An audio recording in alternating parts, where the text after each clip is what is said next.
In just 4 years, one submarine sank 51 Allied ships and vanished into the fog of war without ever being caught by the enemy.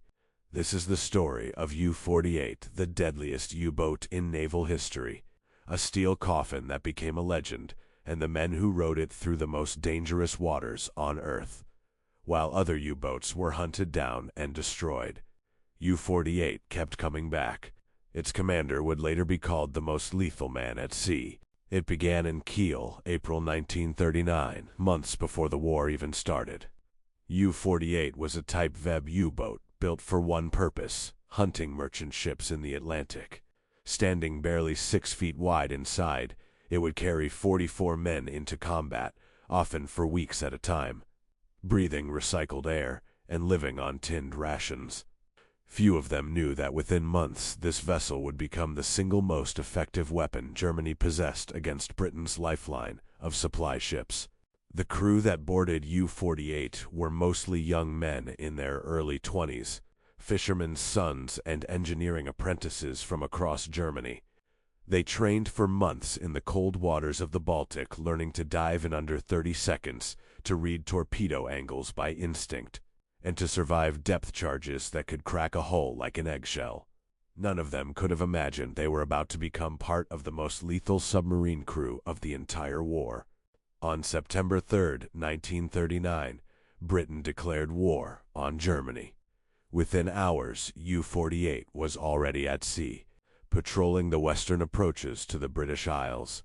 Its commander, Herbert Schultze, was just 31 years old, but already a rising star of the U-boat arm. He had a reputation for calm precision under pressure, a trait that would define U-48's success over the next 2 years, as it hunted alone in waters thick with Royal Navy destroyers. Just 5 days into the war, U-48 fired the torpedo that would make headlines around the world. The British steamer Royal Scepter was struck without warning in the Atlantic, one of the very first ships sunk by a German U-boat in the Second World War. It was a brutal preview of what was coming. Within weeks, Britain would lose hundreds of thousands of tons of shipping, and U-48 was leading the way in nearly every patrol it undertook.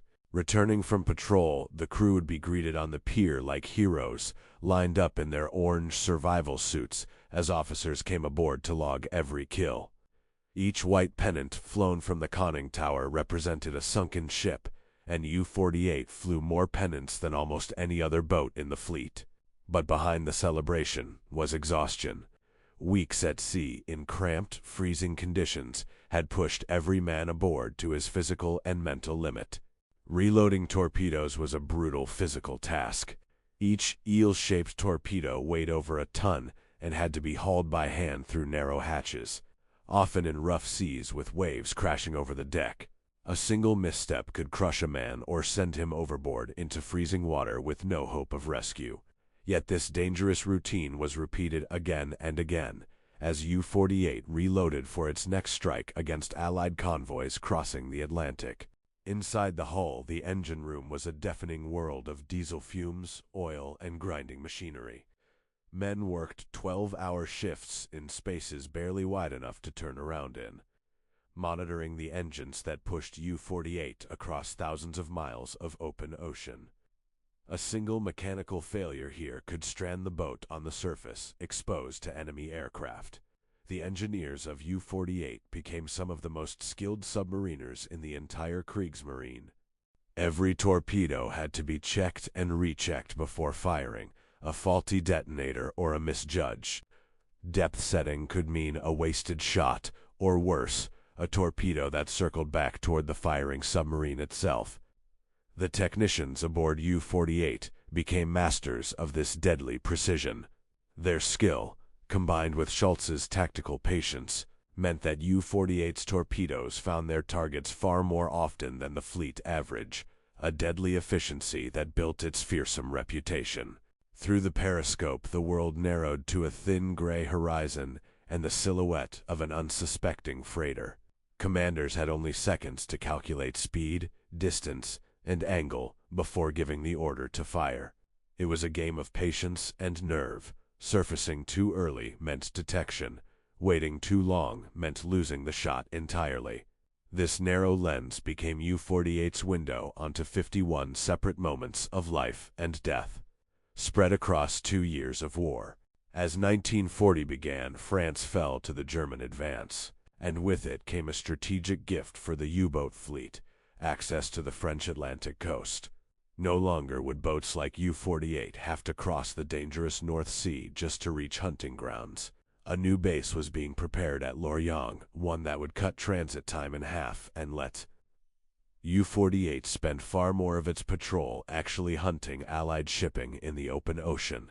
In the autumn of 1940, U-48 entered Lorient harbor for the first time, sailing past local fishing boats whose crews could only watch in stunned silence. This sleepy French port was about to become the most important U-boat base of the entire war. From here, Schultze and his successors would launch patrol after patrol into what German sailors grimly nicknamed the Happy Time, months when Allied convoys were poorly escorted and U-boat losses were stunningly one-sided. With Lorient as its new home, U-48 became part of history's first true wolf packs, coordinated groups of U-boats attacking convoys, simultaneously overwhelming the escort ship's defenses.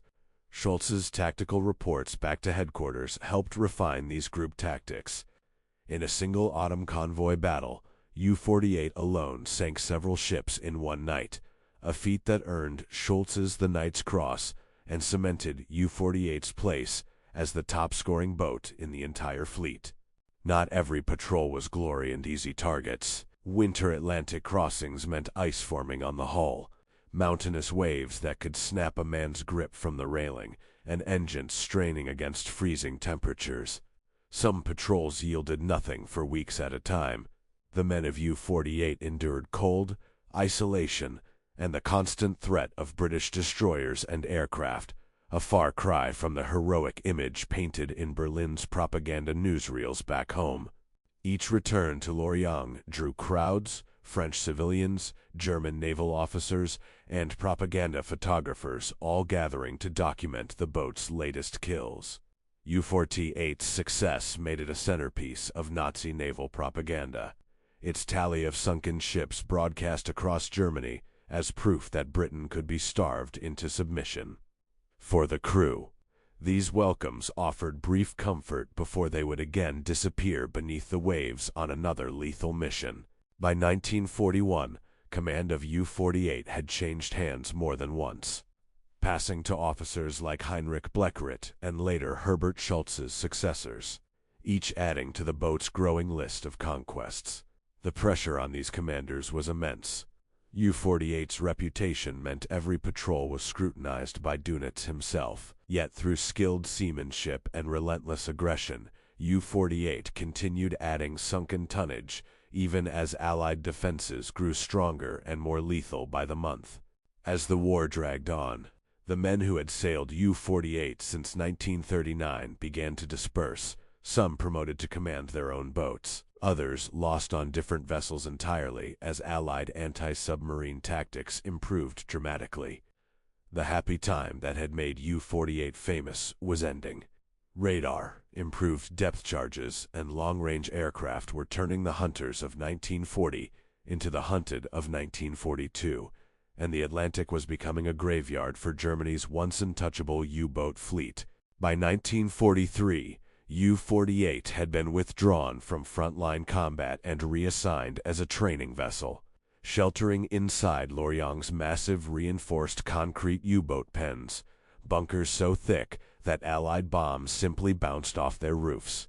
Here, new generations of submariners trained aboard the legendary boat, learning from a hull that had survived 51 successful attacks without ever being sunk by the enemy it had hunted for so long across the Atlantic Ocean.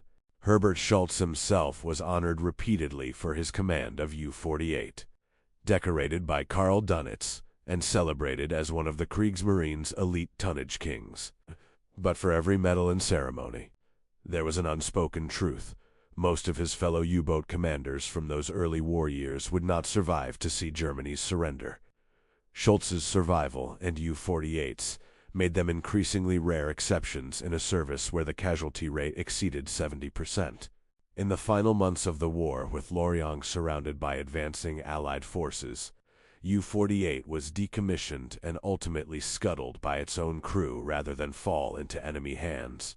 The boat that had sunk 51 ships and outlived nearly every commander who served on Germany's other top-scoring U-boats was gone, not sunk by the enemy, but deliberately destroyed to keep it from American or British capture as the war finally reached its end.